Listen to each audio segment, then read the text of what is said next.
Bismillahirrahmanirrahim. Assalamualaikum warahmatullahi wabarakatuh. Perkenalkan, nama saya Waanasari, SSI MKes. Saya adalah dosen di program studi D3 Kebidanan pada Fakultas Ilmu Kesehatan Institut Teknologi dan Kesehatan Avicenna. Selain mengampu mata kuliah di program studi D3 Kebidanan, saya juga mengampu beberapa mata kuliah di program studi S1 Kesehatan Masyarakat, khususnya di peminatan kesehatan reproduksi. Pada kesempatan ini, saya akan menyajikan sebuah video pembelajaran di mana video ini merupakan pernyataan diri dosen pada unjuk kerja Tridharma Perguruan Tinggi atau dikenal dengan PDD UKT PT pada bidang pengajaran. Video pembelajaran ini merupakan salah satu syarat untuk mengikuti sertifikasi dosen. Saya akan membawakan salah satu mata kuliah yang saya ampu di program studi S1 Kesehatan Masyarakat untuk peminatan kesehatan reproduksi, yaitu kesehatan reproduksi remaja dan lansia. Mata kuliah di peminatan kesehatan reproduksi ini merupakan mata kuliah wajib yang memiliki bobot 3 SKS dan terdapat pada semester 6. Adapun beberapa materi pembelajaran dalam mata kuliah ini antara lain konsep kesehatan reproduksi remaja, konsep tumbuh kembang remaja, pengaruh nafsa, narkotika, psikotropika, zat adiktif lain, dan miras terhadap kehidupan remaja, sindrom premenstruasi, kehamilan yang tidak diinginkan dan aborsi, program kesehatan peduli remaja, posyandu lansia, usia lanjut, promosi kesehatan untuk kesehatan reproduksi remaja dan lansia. Capaian pembelajaran pada mata kuliah ini yang akan saya bawakan, mahasiswa diharapkan mampu untuk menjelaskan usia lanjut, mahasiswa mampu menjelaskan proses menua, mahasiswa mampu menjelaskan pembagian kelompok usia, mahasiswa mampu menjelaskan permasalahan lansia, dan mahasiswa mampu menjelaskan penyakit degeneratif pada lansia. Sistem pembelajaran yang diterapkan dalam mata kuliah ini adalah pembelajaran tatap muka atau secara offline. Pembelajaran ini dilakukan dengan metode DEI, Delivery, Interaction, dan Assessment. Interaksi mahasiswa dilakukan dengan berbagai cara, salah satunya dengan memberikan penguatan, rekognisi atau stimulasi kepada mahasiswa untuk menunjukkan keaktifannya dalam proses pembelajaran. Sistem penilaian dalam mata kuliah ini, kami mengikuti peraturan akademik yang berlaku di Institut Teknologi dan Kesehatan Avicenna. Penilaian akhir mata kuliah merupakan akumulasi dari 4 komponen penilaian antara lain, yaitu yang pertama, kehadiran dan keaktifan mahasiswa memiliki bobot 10%. Yang kedua, penugasan mahasiswa memiliki bobot 10%. Yang ketiga, ujian tengah semester memiliki bobot 30%. Dan yang terakhir adalah ujian akhir semester memiliki bobot 50%, sehingga totalnya menjadi 100%. Baiklah, berikut adalah rekaman proses pembelajaran mata kuliah kesehatan reproduksi remaja dan lansia. Mari kita saksikan bersama.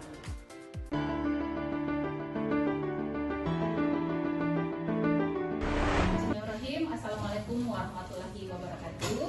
Waalaikumsalam warahmatullahi wabarakatuh. Apa kabar hari ini? Baik, Bu. Masih semangat ya habis kuliah kemarin, kuliah tadi ya? Oke, siap. Alhamdulillah, terima kasih sudah hadir pada kesempatan hari ini. Kita akan melanjutkan pembelajaran kita untuk mata kuliah Gastro Remaja dan Lansia. Ya. Jadi sebelum kita lanjut, marilah kita berdoa dulu menurut agama dan kepercayaan kita masing-masing. Boleh dimulai.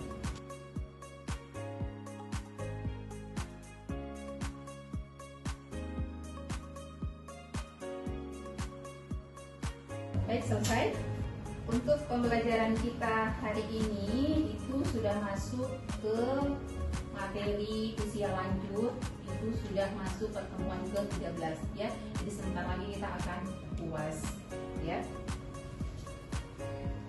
Sebelum Ibu lanjut, nanti absennya di akhir, nanti kalian tinggal isi absen, kemudian kasih ke ketua tingkatnya, kemudian store ke Ibu untuk dievaluasi siapa yang tidak hadir hari ini.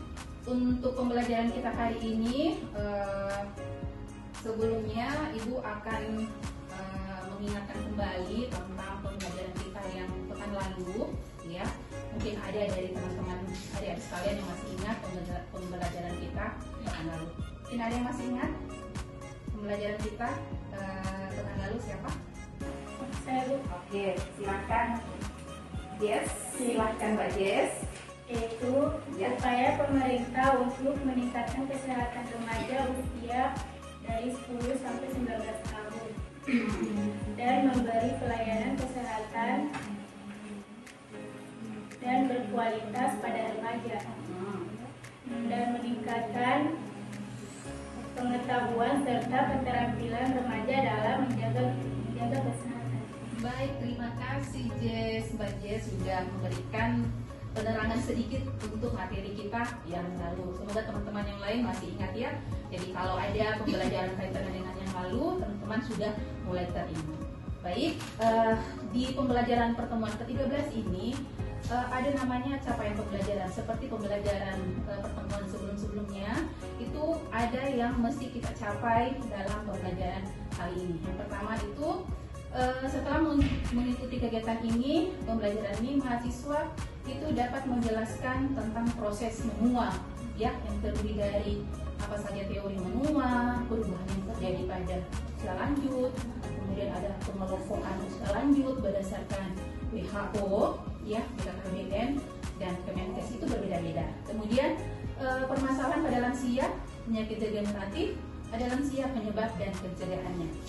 Kemudian kalau kita mau mencapai sesuatu pasti ada indikatornya toh ya. Jadi kita harus mempunyai indikator. Setelah pulang dari pembelajaran ini, kita kira-kira apa yang kita bisa bawa pulang. Nah, kurang lebih seperti itu. Jadi yang pertama, ketepatan dalam menjelaskan teori menua, kemudian ketepatan dalam menjelaskan perubahan yang terjadi pada usia lanjut, kemudian pengelompokan usia lanjut berdasarkan WHO, BKKBN dan Kemenkes RI. Kemudian ketepatan dalam menjelaskan permasalahan pada lansia, dan yang terakhir adalah ketepatan dalam menjelaskan penyakit degeneratif pada lansia, penyebab dan pencegahannya. Kita akan nanti ini menuju lansia, jadi kita harus mempersiapkan diri dari sekarang. Baik, ya. Sebelum lebih jauh lagi kita bicara tentang lansia atau lanjut usia, sering kita dengar lansia, lanjut usia, ya. Ada yang tahu apa itu usia lanjut atau lansia? Dari adik-adik mungkin ada yang sering kita dengar itu. Ada yang bisa berikan penjelasan? Iya, Rahma. Usia lanjut yang mengalami perubahan pada tubuh, misalnya kulit, pendengaran dan lain-lain. Good job, bagus sekali. Ada lain mau ditambahkan? Bisa saya turun? Silakan Dium. Usia lanjut juga ditandai dengan kemampuan lansia yang rentan terhadap berbagai penyakit. Oke, betul. Lihat nenek-neneknya di rumah, kakeknya di rumah, sedikit-sedikit sakit pinggang, sakit apalagi lutut, ya kurang lebih seperti itu. Jadi usia lanjut itu sebenarnya merupakan perubahan kumulatif yang terjadi pada makhluk hidup, misalnya pada kulit, keriput, kemudian tulang sudah keropos, karena sudah tidak bisa sholat berdiri, harus duduk, ya. Kemudian sering sesak napas, ya. Kemudian rambut memutih. Kalau kamu lihat lansia rambutnya pirang, ya, berarti itu bukan lansia itu lansia gaul, ya. Itu perubahan fisik. Kemudian apa saja teori, ya, proses menua? Jadi dia dibagi atas dua. Ada teori biologinya, kemudian ada teori kejiwaan sosial. Teori biologi di sini maksudnya apa? Di sini ada teori genetik, ya. Kemudian ada pemakaian dan rusak, kemudian ada reaksi kekebalan sendiri, kemudian ada teori stres, teori radikal bebas, teori rantai silang, dan teori program. Kalau untuk teori kejiwaan sosial itu ada aktivitas atau kegiatan, kemudian ada ukuran optimum atau pola hidup, ya, dilanjutkan dengan cara lansia itu hidup. Kemudian ada kepribadian berlanjut, kemudian ada teori pembebasan. Jadi ini semua mencakup teori yang ada pada teori-teori pada lanjut usia. Jadi teori ini menyatakan bahwa bertambahnya usia seseorang berangsur-angsur mulai melepaskan diri dari kehidupan sosial nenek-nenek jarang yang nongki-nongki, dia lebih sering duduk di rumah, ya. Jadi hal ini juga bisa menimbulkan rasa atau kehilangan. Jadi biasanya dia akan merasa kehilangan peran. Kemudian hambatan kontak sosial, misalnya dia jarang, ya.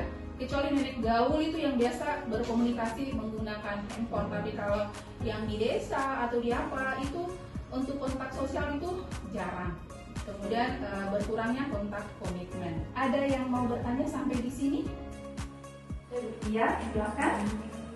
Saya mau bertanya tentang perubahan apa saja yang terjadi pada lansia. Bagus sekali. Jadi jawabannya ini nanti kita akan lihat bersama. Perubahan-perubahan apa saja yang terjadi pada lansia itu bisa kita lihat di yang nampak, yang nampak bisa kita lihat langsung, dengan ada yang tidak. Jadi semakin bertambahnya umur manusia itu akan terjadi proses penuaan, ya, akan berdampak pada perubahan, terutama pada perubahan fisik, ya, kognitif, perasaan, sosial, dan seksual. Jadi perubahan fisik mulai dari pendengaran. Biasa sudah kurang pendengarannya, ya, sistem integumen.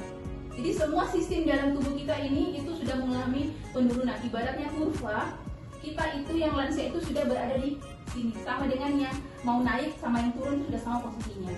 Ya, kalau usia yang kurva yang naik itu usia produktif. Mungkin orang tua kalian sekarang usia 40, ya, itu usia produktif. Tapi untuk usia lanjut itu perubahan fisiknya mulai terlihat dari pendengaran sudah kurang, integumen, ya, kulit, kecuali dia operasi plastik, ya. Kemudian otot tidak setegak dulu, toh. Nah, kemudian jantung, ada gangguan jantung, kemudian pernapasan, kadang suka bawa minyak angin supaya melancarkan pernapasan.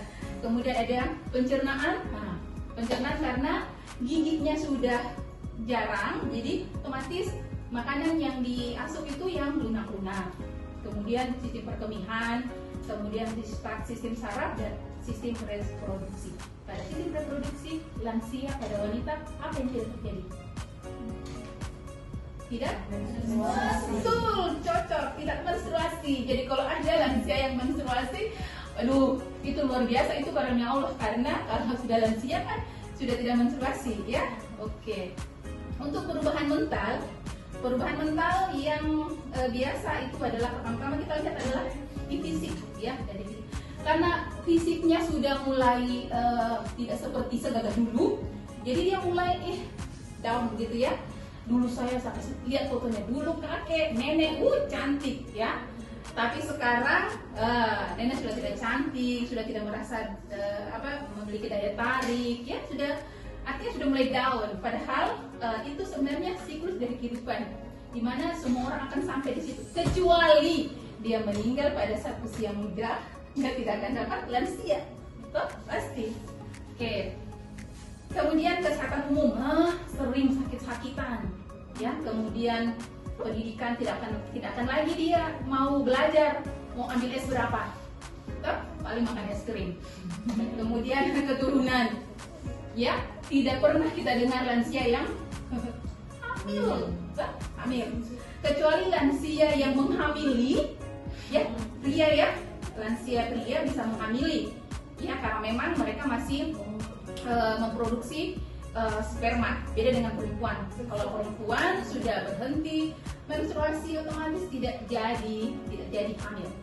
Oke. Kemudian lingkungan, kemudian ada gangguan saraf panca indera, buta sama tuli, kemudian gangguan konsep diri akibat kehilangan jabatan. Ini juga dulu, wah saya jadi pejabat, jadi full power, giliran sudah tidak menjabat, sudah jadi kakek, jadi merasa saya tidak dihargai gitu ya. Padahal sebenarnya proses menghargai itu ketika dia menjabat bagus, dia loyal, ketika dia pensiun orang tetap melihat dia, dia dulu bapak ini waktu penjabat dia bagus. Nah, jadi pembawaan orang itu akan terbawa walaupun dia sudah menjadi lansia, ya. Kemudian rangkaian kehilangan, bisa kehilangan hubungan dengan teman dan keluarga karena kakek-kakek jarang keluar, paling dia didatangi sama anak cucunya. Kemudian hilangnya kekuatan, ketegapan fisik, kemudian perubahan gambaran pribadi dan perubahan konsep diri. Siapa yang paling banyak menghuni sholat subuh? Lansia, kan? Kalau kamu dapat anak muda, bonus, dan itu kamu pergi cari, ya, itu aset. Jadi perubahan spiritual pada orang tua itu, lansia itu lebih, ya, dibanding mungkin muda, karena mereka berpikir di akhir-akhir hidupnya jadi harus memperbaiki diri. Jadi agama atau kepercayaan itu terintegrasi dalam kehidupannya. Jadi semakin matang, ya, jadi semakin rajin beribadah, ya, gitu. Kemudian dalam kehidupan sehari-harinya dia juga mengkonekkan antara ibadahnya dengan kehidupan sehari-hari. Yang terakhir itu perubahan sosial, kesepian. Anak sudah menikah, anak 10 pun kalau sudah menikah kan keluar dari rumah, sepi. Kalau lansianya tinggal 1, lebih kesepian lagi, ya. Kalau 2 masih ada suami istri, mungkin masih ada teman curhat, ngobrol, ya. Nah, kemudian depresi, gangguan kecemasan, parafrenia, dan sindrom anxiety. Ada yang tahu batasan lansia? Oke. 50 sampai dengan 60 tahun ke atas. Ada lagi? Saya Bu, usia lansia, usia lanjut 60 sampai 69 tahun, usia lanjut berisiko sampai 70 tahun. Oh iya. Jadi untuk untuk memastikan batasan-batasan usia itu sudah ada beberapa dari pendapat WHO, pendapat Depkes, BKKBN, dan kementerian itu memberikan batasan disebut dengan usia lanjut. Jadi kalau mamanya di rumah rata-rata usia berapa? Ada yang sudah 50? Ya, berarti sudah masuk pralansia. Ya, pralansia. Jadi kita lihat untuk WHO, dia memberikan batasan usia lanjut atau elderly itu di usia 60 sampai 74. Usia tua atau old antara usia 75 sampai 90 tahun. Usia sangat tua atau very old di atas 90 tahun. Ini WHO dilihat di luar negeri. Ya. Kalau kita 90 tahun di sini tuh kadang sudah bungkuk. Coba kamu lihat di Cina, tuh, di luar negeri, wah masih tegak-tegak itu kalau 90 tahun. Ya. Sama di Jawa, nenek-nenek itu pikul apa itu ya? Pikul itu yang angkat kayu masih kuat-kuat. Pasti kamu tidak kuat kalau angkat itu ya. Jadi itu karena faktor kebiasaan dari mudanya mengangkat daripada tua, jadi masih tetap. Kemudian untuk Depkes, jadi usia lanjut itu antara 45 sampai 59. Selinis, jadi ini dia disebut dengan pra usia lanjut. Kemudian jadi ibu kayaknya sudah dekat-dekat lansia. Kemudian usia lanjut 60 sampai 60 tahun ke atas.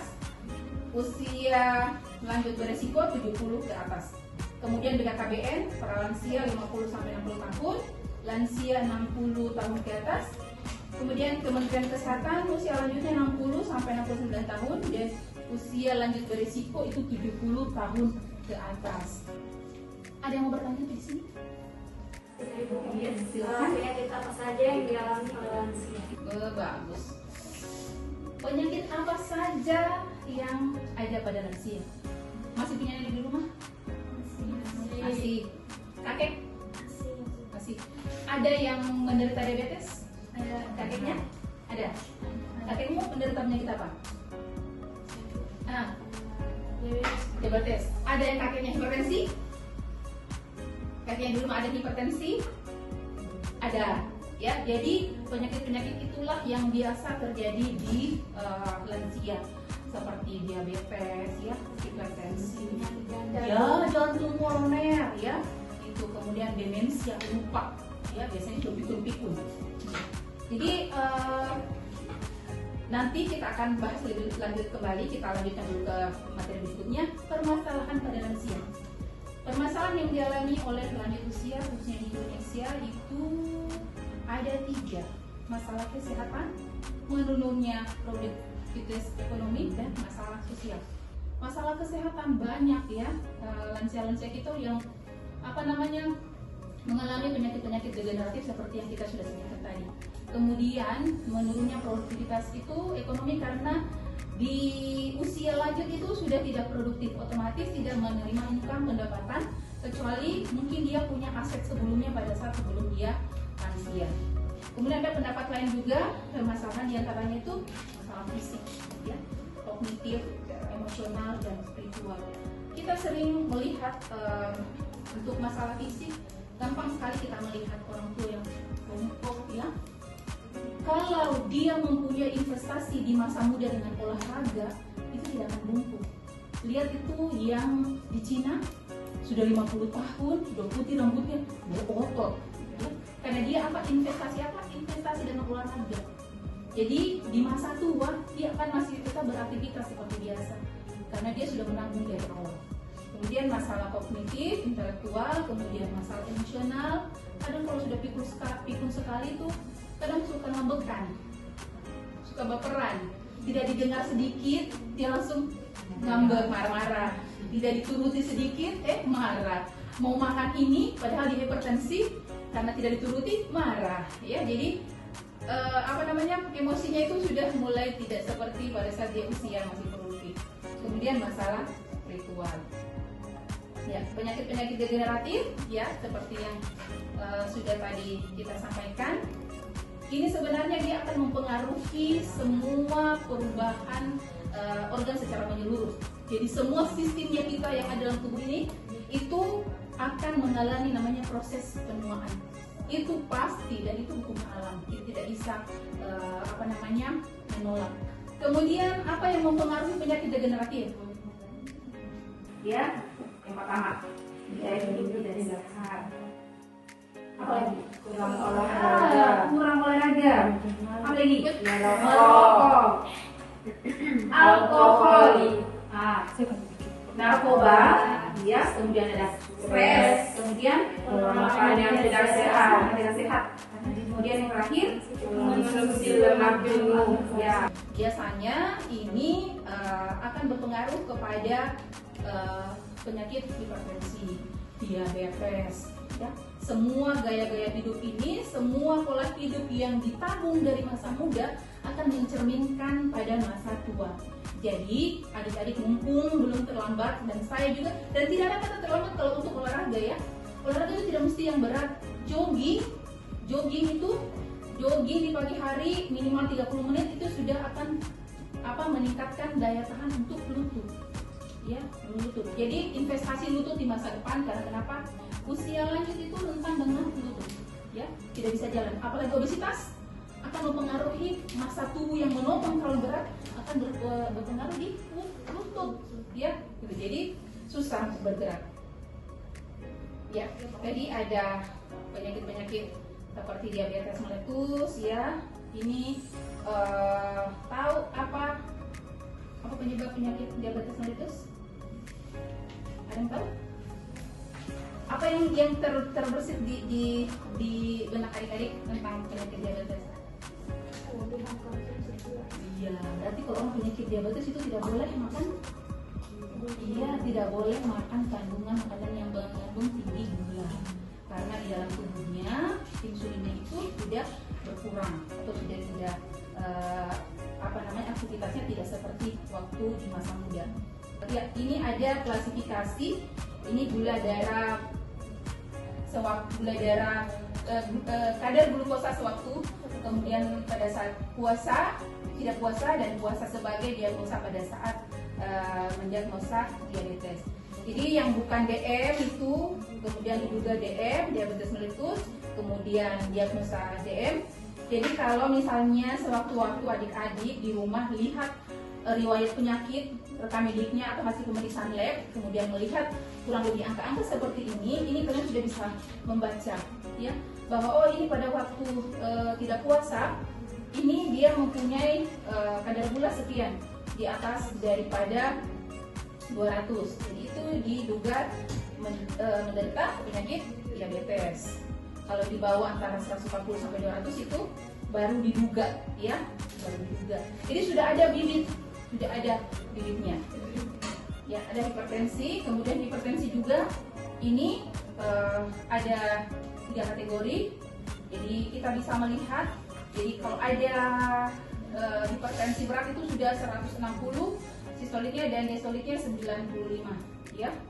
95. Jadi ini sudah dikatakan hipertensi berat. Sistoliknya kalau di bawah 140, kemudian diastoliknya 90 itu normal ya. Ya, sebelum kita mengakhiri, ada yang mau bertanya? Oke, silakan. Apa yang harus dilakukan agar lansia tetap sehat? Pertanyaan bagus sekali. Apa yang mesti dilakukan agar lansia tetap sehat, bisa menikmati hari-harinya? Jadi diusahakan kita memberikan edukasi. Ada namanya posyandu lansia. Biasanya di situ lansia diberikan edukasi bagaimana caranya tetap sehat dari segi makanan, kemudian olahraga, istirahat yang cukup, ya, kemudian mengelola mental agar tetap bisa beraktivitas sehari-hari, ya. Baik, nanti kan modulnya Ibu sudah bagikan, di situ ada tugas mandiri, nanti dikumpulkan minggu depan. Jadi nanti ketua tingkatnya kumpulkan tugas teman-temannya, tugas mandirinya. Kemudian ada latihan soal-soal, ya. Silahkan di latihan soal-soal dikerjakan untuk meningkatkan pemahaman. Jadi kalau pada saat ujian masih mengingat soal-soal yang atau materi-materi yang akan yang sudah dipelajari, ya. Kemudian sebelum Ibu tutup, mungkin ada yang bisa menanyakan untuk pembelajaran kita hari ini? Baik, Bu, silakan. Dari materi tadi, saya dapat mengambil kesimpulan secara biologis, penuaan melibatkan perubahan degeneratif pada sel dan jaringan tubuh. Proses penuaan adalah gabungan dari faktor internal yaitu genetik dan eksternal yaitu lingkungan dan gaya hidup. Perubahan fisik pada lansia meliputi gangguan pendengaran, sistem otot dan tulang yang melemah, penularan fungsi jantung, penurunan fungsi jantung, maksudnya paru-paru, sistem perencanaan, perkembangan, dan sistem saraf. Secara psikologis, lansia mengalami kesepian, duka cita, depresi, kecemasan. Adapun permasalahan yang umum dihadapi oleh lansia yaitu yang pertama adalah masalah kesehatan seperti diabetes mellitus, hipertensi, dan penyakit jantung. Yang kedua adalah menurunnya produktivitas ekonomi akibat berkurangnya kemampuan fisik, dan yang terakhir adalah masalah sosial seperti keterasingan, kurangnya peran dalam keluarga dan masyarakat. Oke, baik.